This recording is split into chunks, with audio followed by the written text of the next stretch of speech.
O cárcere São Pedro e São Paulo era o cárcere dos prisioneiros políticos no período czarista que esperavam julgamentos.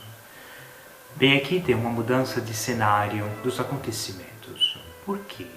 No dia 27 de fevereiro são presos 19 soldados do batalhão Pavlovsky. Soldados oficiais que fizeram parte da Revolução, tomando parte aos manifestantes. São liberados no dia seguinte, claro, no dia 28 de fevereiro, quando o comando dos cárceres passa às mãos dos revolucionários. E são nessas mesmas celas que acabam presos os ministros do último governo czarista. Tornada-se revolução, a revolta sente a necessidade de um líder. E no seu quinto dia, procura um novo coração político para a Rússia. E o encontra aqui dentro. O Palácio Tauride torna-se o centro do poder e da soberania no momento da passagem do Império Czarista à Revolução. É nesta conhecida Duma, a sala do parlamento, que imediatamente naqueles dias de fevereiro ganha vida um novo poder, que pela primeira vez, seguramente não escolhido pelo czar, e sim escolhido pela Duma. Nasce um governo provisório na espera da nova constituinte, desejada por todos, sovietes e deputados da Duma. À frente deste novo governo está o príncipe Evolve. Neste palácio, o governo provisório emana imediatamente atos importantes tais como a amnistia para todos os reatos políticos e religiosos, confiscados os terrenos de propriedade da coroa real e a abolição da pena de morte e, sobretudo, decide de continuar a guerra. Tudo isso acontece em torno a esta sala parlamentar. Participaram agricultores, operários e, em particular, soldados. E no grande salão, conhecido como Salão Ekaterina, com capacidade até para 5.000 pessoas, haviam alimentos, uniformes militares, munições, quem diz até que havia um grandíssimo, um enorme canhão. Em uma gigantesca sala vazia, não se sabe o porquê e a sua função, havia uma enorme, uma grande máquina de costura, enfim, rumores para todos os lados. Enquanto isso, a Duma procurava devolver à Rússia aquele poder que a Revolução estava desconectando do Império Czarista, da dinastia, para entrar em uma fase nova.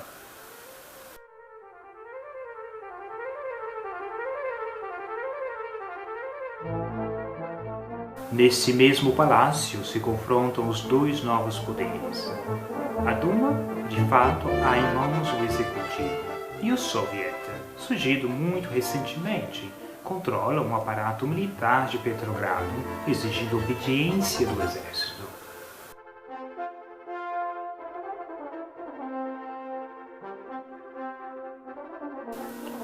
O último reino do último czar na última noite é em um vagão do trem imperial, parado aqui no frio do primeiro dia de março de 1917, sobre os trilhos mortos de Pskov. Nesta estação, a 300 quilômetros ao sul de São Petersburgo, acaba uma dinastia iniciada 300 anos atrás, tudo em torno a uma Rússia em revolta.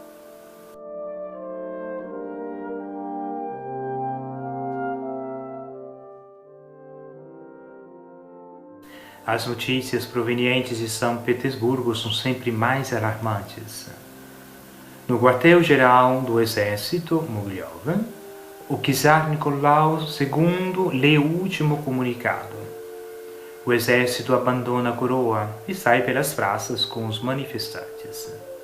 Até então, o imperador tinha ignorado todos os sinais de alarme, mas agora ele percebe que o mundo está desmoronando e decide voltar à família Sarkozy.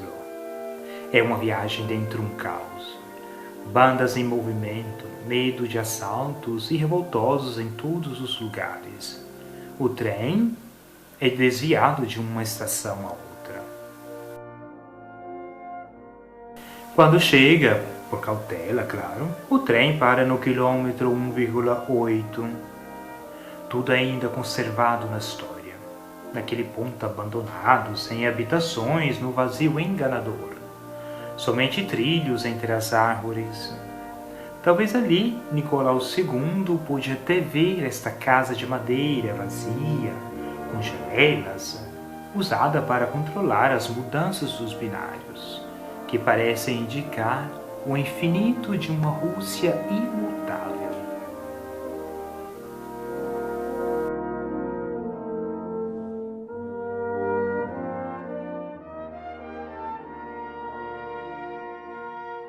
O czar Nicolau II chega na estação de Pskov no dia 2 de março de 1917, sempre mais ansioso para voltar para casa junto à sua família, que o espera a Tsarskoye-Selo.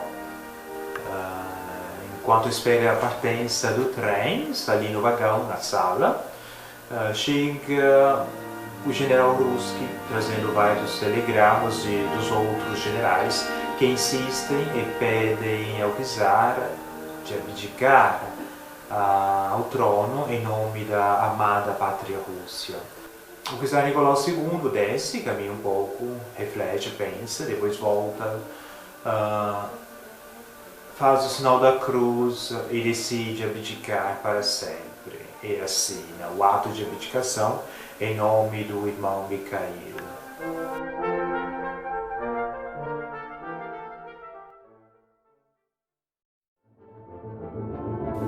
Está terminando um reino cego e surdo, fechado em si mesmo, manchado por sinais de políticas nefastas. No dia de festas pela sua coroação, com doações de vários tipos, a multidão numerosa se pisoteia, sufocam-se numerosos. 1.282 mortos e mais de 10.000 feridos. Anos depois, o povo Egapona guia milhares de agricultores até o Palácio de Inverno. Não é uma revolução, e sim uma súplica pacifista. Devotos ao czar pedem proteção ao povo, denunciam as condições miseráveis nas quais viviam. Mas Nicolau II, claro, avisado já pela polícia secreta, havia deixado o palácio. Assim, as tropas os disparam. É um massacre.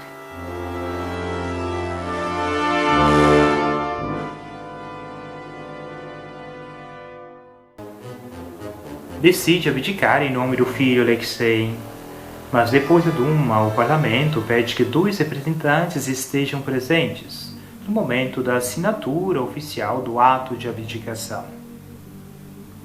Enquanto parte esse trem, composto de um só vagão, de São Petersburgo para chegar até aqui, o czar tem 6 horas de tempo, transcorrendo-as com o médico da corte que o acompanhava. Meu filho conseguirá reinar? Pergunta. O filho hemofilíaco, a doença naquele tempo era incurável, o médico diz a verdade: seu filho não será curado. O czar toma a decisão de abdicar em nome do irmão quando chegam os 2 deputados enviados pela Duma. Ele diz: tinha pensado fazer em favor de meu filho Alexei, mas faço em favor de meu irmão Mikhail.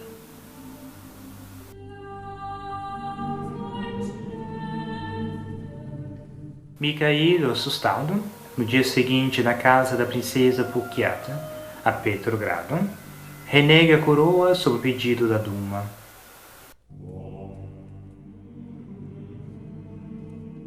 A monarquia dos Romanov acaba neste apartamento na Avenida Mion, número 12. Entanto, à 1 de noite, partiu o trem de Pskov, acompanhando o czar Nicolau até Tsarskoye-Selo. Não mais imperador, e sim somente como um simples cidadão, ele escreve no seu diário: hoje tenho um estranho sentimento, sinto-me sobrevivido. Deixou seu reino numa estação ferroviária entre os campos, Hoje ali, de frente aos trilhos, em uma capela celeste, onde os devotos beijam a imagem do czar transformado em santo, e a família imperial venerada como uma icona.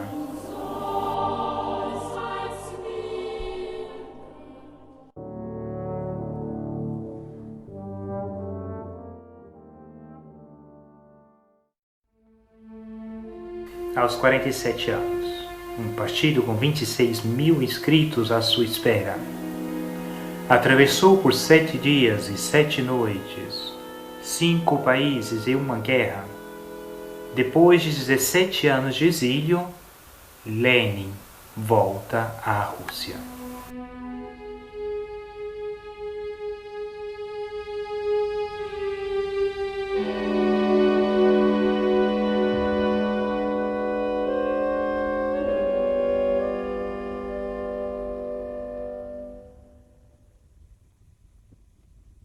No dia 3 de abril de 1917, mais ou menos por volta das 11 horas da noite, na estação ferroviária Finlândia, em São Petersburgo, chega Lenin em um trem direto da Alemanha.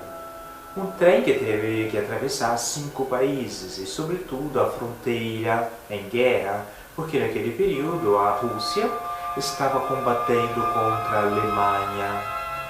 E ainda hoje, naquela estação, existe um trem, não é o mesmo, mas um símbolo simbólico dentro de uma caixa de vidro, como um símbolo, como uma relíquia da Revolução.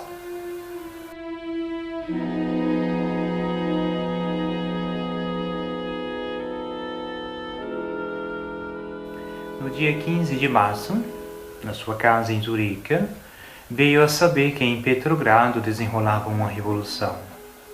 E a 2.500 quilômetros de distância, em exílio, por causa da divisão do Partido Social Democrático, separando-se dos mencheviques, onde se alimentava com farinha de aveia com sua esposa Nadia Krupskaya, por falta de dinheiro. Ele deveria regressar a qualquer custo. Não dormia à noite, parecia um lobo nas grades. Mas era difícil conseguir os meios para voltar, visto que os ingleses e franceses lhe negavam o trânsito, porque eram terrorizados pela sua propaganda contra a guerra. E somente no final compreende que o único meio para voltar em Rússia era tratar a sua passagem pela Alemanha. Mas o problema é que desde 1914, os soldados russos estavam combatendo e morrendo na batalha contra a Alemanha. E o envolvimento de Lenin com Berlim poderia parecer, na pátria russa, uma traição. E por meio de uma série de informadores intermediários, o imperador alemão Guilherme é informado. Uma potencial bomba revolucionária viajará por uma semana em um trem alemão, atravessando de sul ao norte toda a Alemanha. E o Kaiser aprova. Contrária às decisões de Paris e de Londres, a Alemanha era interessada a acompanhar Lenin em Rússia, porque ele esperava aumentar a desordem política e provocar ainda mais o caos. Durante aquela viagem, Lenin escreve a famosa Tese de Abril, palavras que transformarão a Revolução Burguesa em Revolução Proletária. A chegada é triunfal. Depois de ter falado à multidão na estação, entra em um carro blindado e chega entre aplausos na sede do Comitê Central dos Bolcheviques.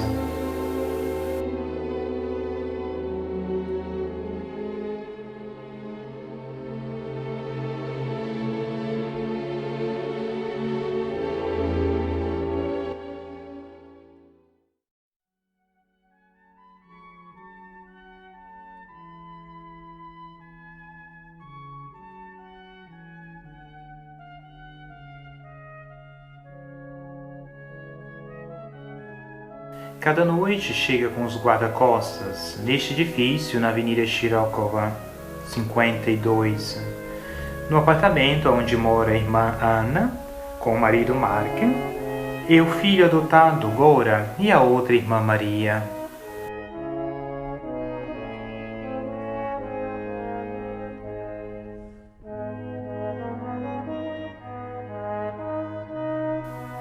Este é o quarto de Leni, aonde com uma esposa, Nadia Krupskaya, são recebidos como hóspede por 90 dias. E durante esses 90 dias, Lenin é em batalha constante dentro do partido, defendendo-se das acusações de colaboracionismo. E neste quarto escreve e também recebe componentes do Comitê Central, enfim.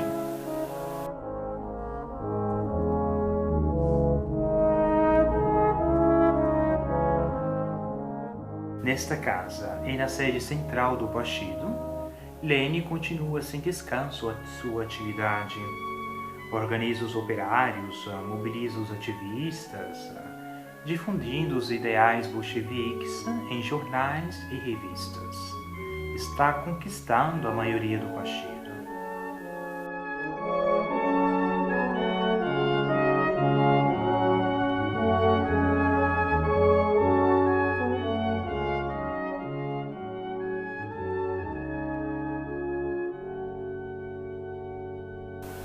No Palácio dos Cadetes, na ilha Vasilevsky de São Petersburgo, tem uma pedra em memória do primeiro Congresso Concurso dos Sovietes, de junho de 1917, ao qual participaram também os bolcheviques, guiados por Lenin. Claro que eram a minoria. E durante o Congresso, toma a palavra o líder dos mencheviques, Irakli Saraten, qual diz e pergunta: entanto, não tem nenhum outro partido que possa competir com o governo provisório, com o atual governo provisório. Mas, de repente, do fundo da sala houve uma voz: esse partido existe e somos nós, os bolcheviques. Todos se viram, olham para trás e veem aquela imagem de Lenin que aponta com a mão direita para frente e a outra esquerda que segura a barra do blazer. Ninguém dá tanta importância para aquele gesto, como na verdade é um gesto profético, um gesto simbólico, que com o tempo será reproduzido nos mármores, nas praças, em bronzes, como um símbolo de um socialismo de pedra, como símbolo de um antiquariado político.